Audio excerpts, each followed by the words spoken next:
Egypt.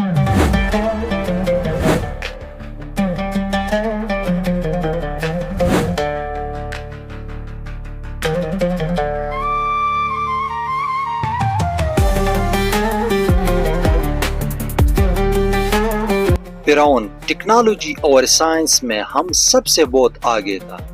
یہ وہ لوگ تھے جنہوں نے 7000 سال قبل ایسی حیرت انگیز کارنامے سر انجام دیے جو آج بھی انسان کو حیران کر دیتے ہیں۔ انہوں نے 700 کلومیٹر دور سے 1 کروڑ پتھر مصر لا کر ہر پتھر کو 25 سے 2800 ٹن وزنی شکل میں استعمال کیا۔ یہ پتھر 1 پیس ہوتے تھے اور پہاڑ سے چوڑائی میں کاٹے گئے تھے۔ یہ سب کچھ انہوں نے صحرا کے درمیان 170 میٹر کی بلندی پر لگایا۔ یہ سب کچھ کوئی معمولی کام نہیں تھا بلکہ ایک عظیم سائنس، طاقت، مشینری اور منصوبہ بندی کا نتیجہ تھا۔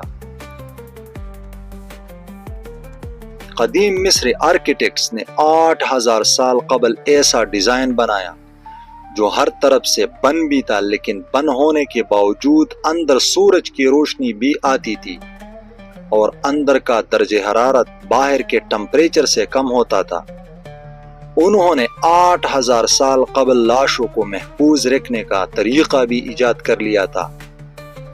یہی نہیں بلکہ وہ خوراک کو 1000 سال تک محفوظ رکھنے کے طریقے سے بھی واقف تھے۔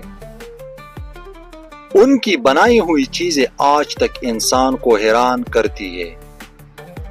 قاہرہ کے علاقے جیزہ کے بڑے اہرام میں 23 لاکھ بڑے پتھر استعمال کیے گئے اور ابولول دنیا کا سب سے بڑا 1 پیس سٹرکچر ہے۔ یہ وہ لوگ تھے جو جانتے تھے کہ شہد دنیا کی واحد خوراک ہے جو کبھی خراب نہیں ہوتی۔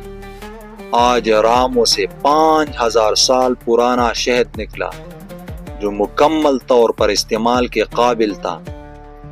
یہ سب کچھ بتاتا ہے کہ یہ لوگ واقعی کمال کے ماہر تھے، لیکن ان میں ایک بڑی خرابی تھی، یہ تکبر کرتے تھے۔ یہ اللہ کو یکتا ماننے سے انکار کرتے تھے، یہ خود کو خدا سمجھنے لگے تھے، اور یاد رکھیے اللہ تعالیٰ کو تکبر پسند نہیں۔ یہ قوم اللہ کی پکڑ میں آئی اور ایسی عبرت کا نشان بنی کہ آج تک دنیا ان سے عبرت حاصل کرتی ہے۔ جس نے رب کے لیے جھکنا سیکھ لیا وہی اصل میں علم والا ہے۔ علم کی پہچان عاجزی ہے اور جاہل کی پہچان تکبر ہے۔ رسول اللہ صلی اللہ علیہ وسلم کا فرمان ہے، جس کے دل میں رائے کے دانے کے برابر بھی تکبر ہوگا وہ جنت میں داخل نہیں ہوگا۔ سبسکرائب